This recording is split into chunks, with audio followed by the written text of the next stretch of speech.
क्या सऊदी अरब और ईरान की जंग सिर्फ जमीन की लड़ाई है, या इसके पीछे खुरासान की वो खौफनाक भविष्यवाणी है जो पूरी दुनिया का नक्शा बदलने वाली है? आखिर क्यों सऊदी अरब ईरान की मिसाइल ताकत को कुचल देना चाहता है? चलिए जानते हैं इस कड़वे सच को। सऊदी अरब और ईरान के दरमियान जो तनाव हम देखते हैं, वो सिर्फ दो मुल्कों की लड़ाई नहीं, बल्कि पूरे मिडिल ईस्ट पर कब्जे और मजहबी कयादत लीडरशिप की जंग है। सऊदी अरब चाहता है कि पूरे इस्लामिक वर्ल्ड का मरकज वही रहे, लेकिन ईरान की बढ़ती हुई मिसाइल पावर और उसका असर ओ रसूख सऊदी अरब के लिए एक बड़ा खतरा बन गया है। सऊदी को डर है कि अगर ईरान ने न्यूक्लियर ताकत हासिल कर ली और अपने एक्सिस ऑफ रेजिस्टेंस यानी हिजबुल्लाह और हूथियों के जरिए सऊदी को घेर लिया, तो सऊदी अरब की सलामती खतरे में पड़ जाएगी। इसीलिए सऊदी अरब हमेशा कोशिश करता है कि ईरान पर सख्त से सख्त पाबंदियां, सैंक्शंस लगवाकर उसे दबाकर रखा जाए, ताकि ईरान की अर्थव्यवस्था और उसकी फौजी ताकत कमजोर हो सके। लेकिन इस पूरी सियासत के पीछे एक और बहुत बड़ा पहलू है, जिसका ताल्लुक आखिरी जमाने की पेशीनगोइयों, प्रोफेसीज से है। इस्लाम में खुरासान का इलाका बहुत अहमियत रखता है। पुराने खुरासान में आज का ईरान, अफगानिस्तान और सेंट्रल एशिया के कुछ हिस्से शामिल हैं।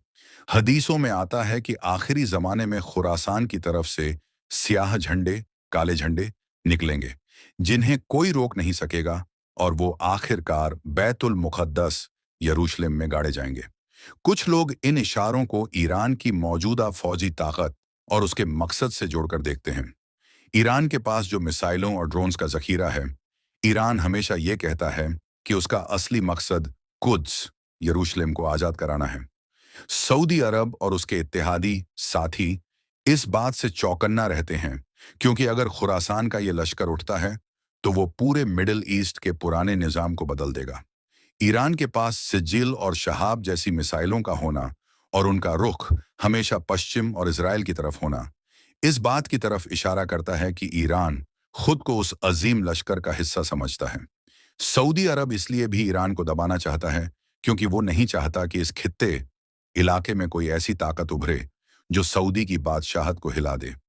सऊदी अरब खुद को हरमैन शरीफैन का मुहाफिज, रक्षक मानता है, और वो ईरान के इनकलाबी ख्यालात को अपने मुल्क के लिए खतरा समझता है।